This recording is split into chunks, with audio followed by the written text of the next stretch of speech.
Welcome to today's podcast. In this episode, we interview Miep, Gies, and Otto Frank. My co-host Chandler English is interviewing Miep, Gies. I am interviewing Otto Frank. Both of these figures are notable for their actions and what they accomplished in the time of hardship they were forced to endure.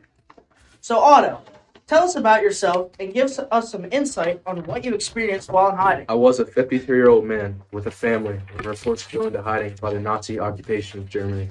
The reason we were forced to go into hiding was the Gestapo. We were actively seeking out Jews who would be killed or taken to camps. How was life in hiding, having to be quiet, or else you could suffer a terrible fate? At first, life in hiding didn't seem like it would be all that terrible. Little did we know, the longer we would stay in hiding, the more hardships we would go through on the daily. Constantly living in fear was almost torture. How long did you succeed in hiding from the Nazis, and how were you eventually found by the Gestapo? 761 days. Each day we began to feel more and more as if we were the annex of for prison. We were betrayed by Arnold van den Berg, a member of Amsterdam Jewish Council. He did it in order to save his family from the Gestapo. I think I may have done the same given the circumstances he experienced. But it was his fault I lost everything. Tell us about Anne's diary and the course that you took after the war.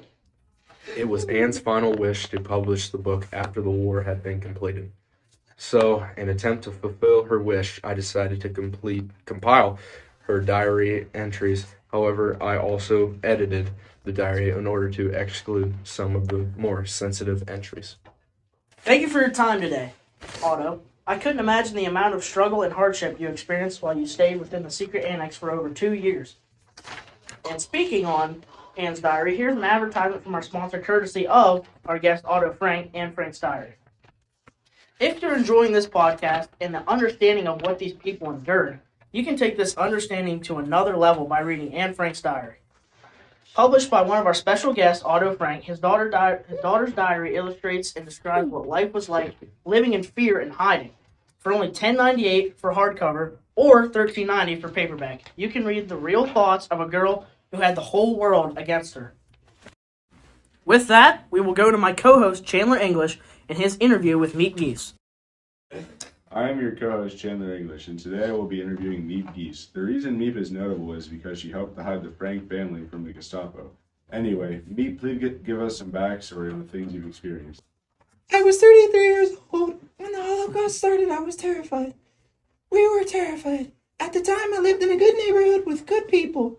We were all friends with each other. All friends, all happy with their lives at the time. But it all changed. We now lived in fear for our lives.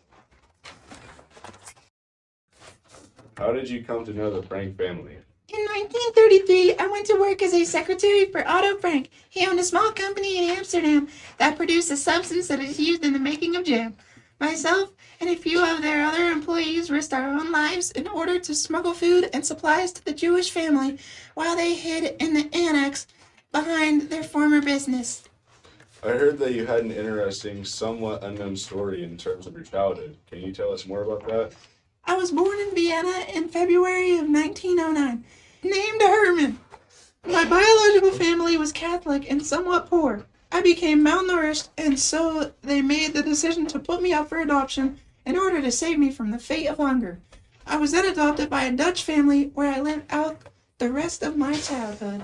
My last question for you, Miep, is what drove you to risk your life for the Frank family? The thing that truly drove me to risk my life and everyone around me was that I couldn't stand around and watch my boss and close friend, along with his family, be slaughtered like they were destined to be just another piece of the 6 million Jews killed in this horrific period of time. Thank you for your time, Miep. With that, we'll bring this episode to a close. Both me and my host want to give a special thanks to the Anne Frank Foundation as well as Otto Frank and Miep Gies for their time today.